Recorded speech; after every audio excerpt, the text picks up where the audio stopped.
আমি সব কাজ করে রেখেছি, আর তোমার যা যা লাগবে সব ঘরে এনেই রেখেছি। একটু বিছানা থেকে উঠে নিয়ে নিও, আমি যত তাড়াতাড়ি সম্ভব চলে আসবো। প্রতিদিনই তো কাজ করিস রে মা, আমার শরীরটা আজ মোটেও ভালো লাগছে না। তুই না হয় আজ আমার কাছে একটু থাক রে মা, আমার একটু ভালো লাগবে। থাকবো কি করে মা, জমিদার গিন্নিকে তো আগে থেকে কিছু বলা হয়নি। এভাবে যদি না যাই উনিও তো একাই কাজ করে পেরে উঠবে না মা। আজ বরং যাই, আগামীকাল কাজ করে না হয় ছুটি নিয়ে আসবো, তারপর কাল সারাদিন তোমার সাথে বসে গল্প করব। ঠিক আছে রে মা, তাহলে তাড়াতাড়ি বাড়িতে ফিরে আসিস। তোমাকে এই অবস্থায় রেখে আমারও যে কাজে যেতে একদম ভালো লাগে না মা, কিন্তু কাজে না গেলে যে দুজনকে না খেয়েই মরতে হবে। আর টাকার অভাবে তোমার ওষুধও হয়তো কিনতে পারবো না। এমনি টানাটানি সংসার, তার মধ্যে কাজটা না থাকলে তো দুজনকেই মরতে হবে। তোমার এই হতভাগিনী মেয়েটা যে তোমাকে অত কষ্ট করতেই দেবে না মা।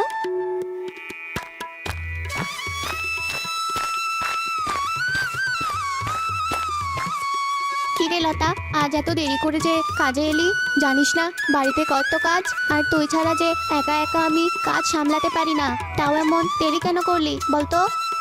আসলে গিন্নিমা, আমার মা খুব অসুস্থ, তাই সকালে বাড়ির সব কাজ ছেড়ে মায়ের কাজ গুছিয়ে দিতে একটু লেট হয়ে গেল।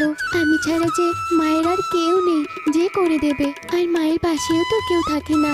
কাল সকাল সকাল কাজ ছেড়ে তাড়াতাড়ি চলে আসবো। আচ্ছা ঠিক আছে, তাই করিস। এখন কটা খেয়ে তারপর কাজ কর দেখি, তোর চোখ মুখ দেখেই বোঝা যাচ্ছে তুই না খেয়ে আসিস। আমার মায়ের পর আপনি একমাত্র মানুষ যে আমাকে বোঝেন। এছাড়া এই পৃথিবীতে আমার মতো হতভাগিনীকে বোঝার মতো আর কেউ নেই। অল্প বয়সে স্বামীকে হারিয়ে মায়ের ঘাড়ে বোঝা হয়ে পড়ে থেকে মানুষের শুধু কটু কথা আর অবহেলাই পেয়েছি, মা শুধু মুখ ফেরাতে পারিনি। এই দেখুন কি সব আবল তাবল বলছি আমি। ওসব নিয়ে মন খারাপ করে থাকিস না, আল্লাহ একদিন ঠিক তোর উপর সহায় হবেন। এখন তুই খেয়ে কাজে হাত লাগাতো দেখি। সকাল হয়েছে সেই কখন, এখনো এক কাপ চা পেলাম না। কে কি করে বুঝি না সব।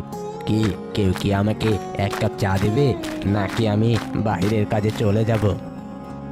একটু অপেক্ষা করো, লতা চা নিয়ে আসছে। এত বেলা হয়েছে আর ও এখন চা নিয়ে আসবে?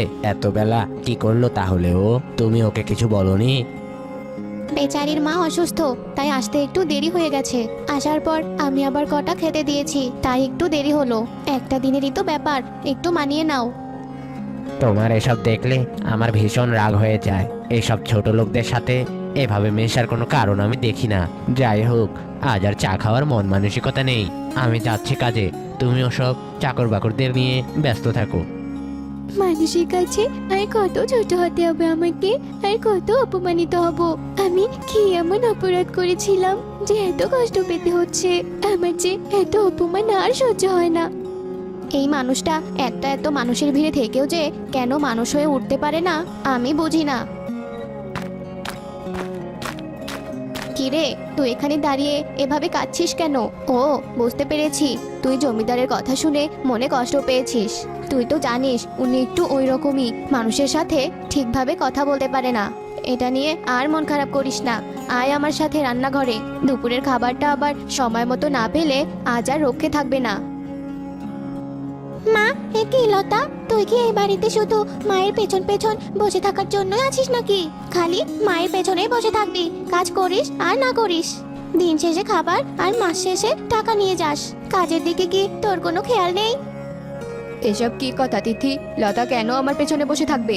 ও যে এখানে বসে কাজ করছে, তুই কি তা চোখে দেখতে পাচ্ছিস না? হে তো সামান্য কটা তরকারি কাটছে, বাকি রান্না তো তুমি করছো। তাহলে ওইটুকু কাজ কি তুমি করে নিতে পারবে না মা? এই, তুই এখনো এখানে বসে আছিস যে?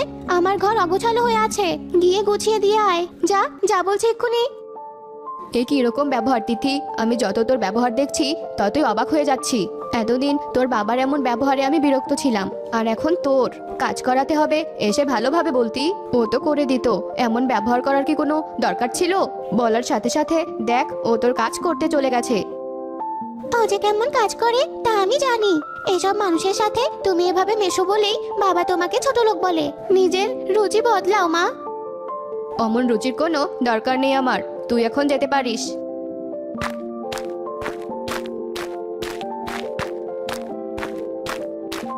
মা লতা, এখনই তো এলি, এখনই এমন তাড়াহুড়ো করছিস কেন? কি হয়েছে তোর মা?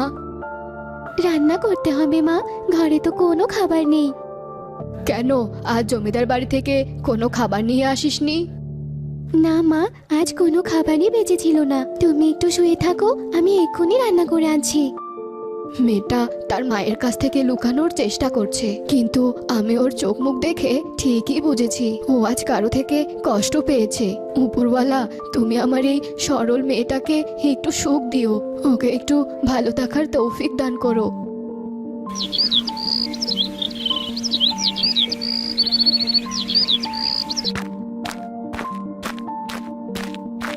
গতকাল এত করে বলার পরেও কি তোর লজ্জা হয়নি? এত কাজ থাকতেও শুধু মায়ের পেছন পেছন বসে থাকছিস। দেখ তিথি, তুই ওর সাথে আর একবারও এভাবে কথা বলবি না। আমি ওকে এখানে কাজ করতে বলেছি বলেই ও এখানে কাজ করছে। তোর কোনো কাজ দরকার হলে বল, ও করে দেবে, কিন্তু এভাবে কথা বলবি না। জানি না এই কথার জন্য কবে কি হয়ে বসে। হয়েছে মা, আমাকে আর তোমার জ্ঞান দিতে হবে না। এই যে তুই আমার সাথেই আয়। এই দেখ, গত রাতের ঝড়ে আমার বাগানটা কেমন হয়ে গেছে। গাছগুলো ঠিক করে পরিষ্কার করে দে। আমাকে একটু সাহায্য করো মা, আজ কদিন হলো আমি না খেয়ে আছি। দয়া করে আমাকে একটু সাহায্য করো। আপনি একটু বসুন, আমি আপনার জন্য খাবার নিয়ে আসছি। তোর এত বড় সাহস, আমার কাজ বাদ দিয়ে তুই এই ভিখারিকে খাবার দিতে যাচ্ছিস? শুধু কাজে ফাঁকি দেওয়ার ধান্দা। নিজে তো আমাদের সব খেয়ে উদ্ধার করে দিচ্ছে, আমার রাস্তা থেকে মানুষ ডেকে এনে তাদেরকেও দিচ্ছিস। তুই কি আমাদের বাড়িকে তো নিজের বাড়ি মনে করেছিস নাকি রে? হ্যাঁ, ঠিক আছে, আমাকে কিছু দিতে হবে না, তবে তুমি ওর সাথে এভাবে কথা বলো না। আমি ওর সাথে কিভাবে কথা বলবো সেটা কি আপনার থেকে শিখতে হবে নাকি? হ্যাঁ, এই ছোট লোকেরা নিজেদেরকে যে কিভাবে কে জানে। আপনি এখনই এখান থেকে বেরিয়ে যান বলছি। তোমার অনেক অহংকার আর তোমার মনে অনেক হিংসা। তোমার এই হিংসার জন্য তুমি পস্তাবে, আর তুমি অনেক পুরস্কার পাবে মা। কষ্ট পেও না, উপরওয়ালা তোমাকে রহমত দান করবে, তুমি অপেক্ষা করো। সেই রাত থেকে তিথির গায়ে বড় বড় ফোসকা পড়তে শুরু করে। মা, বাবা, আমাকে বাঁচাও, আমার শরীর চলে যাচ্ছে। মা, আমাকে বাঁচাও, মা, আমাকে বাঁচাও। হঠাৎ করে তোর এ কি হলো? এমন কেন হলো? এসব কি হচ্ছে? আমার মেয়ের এ কি হয়ে গেল?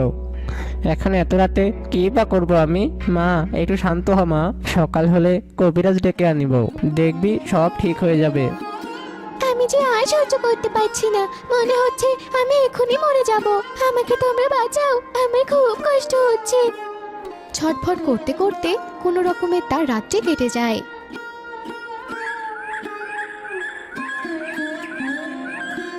জমিদার সাহেব, অনেক পরীক্ষা করে দেখলাম আপনার মেয়ের কোনো সাধারণ রোগ হয়নি। এ এক বিরল রোগ, এর কোনো ঔষধও নেই। এসব আপনি কি বলছেন কবিরাজ মশাই? কি এমন রোগ যার কোনো ঔষধ নেই? গিন্নিমা, ওর অভিশাপ লেগেছে, যার কোনো সাধারণ ওষুধ নেই।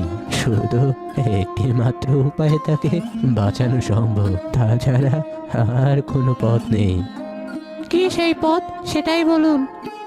সেটা কোনো সাধারণ কাজ নয়। লাল পাহাড়ের নিচে 3টে জাদুই পুকুর আছে।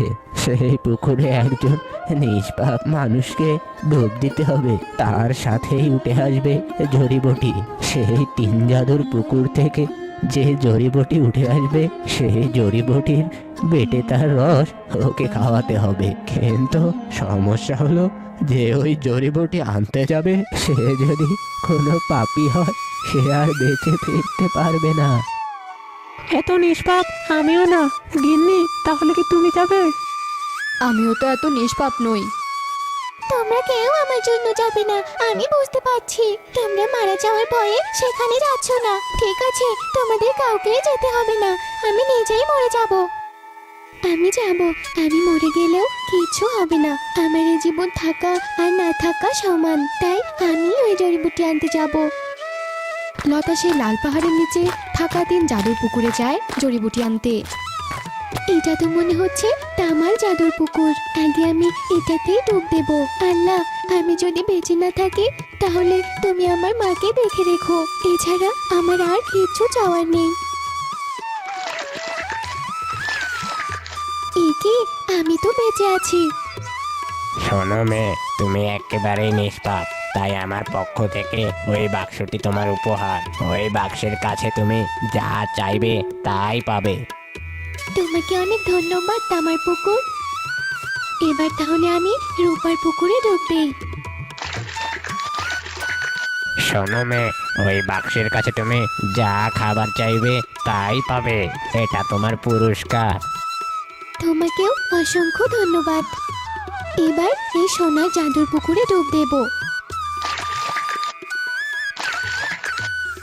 শোনো মেয়ে, তুমি এই বাক্সের কাছে যত সোনা চাইবে তাই পাবে। তোমাকে অনেক ধন্যবাদ। আমি তাহলে এবার আসি। কবিরাজ মশাই, আমি চলে এসেছি। এই নিম জড়িবুটি আর এগুলো আমি উপহার পেয়েছি। এই না তিথি, খাও এগুলো রস।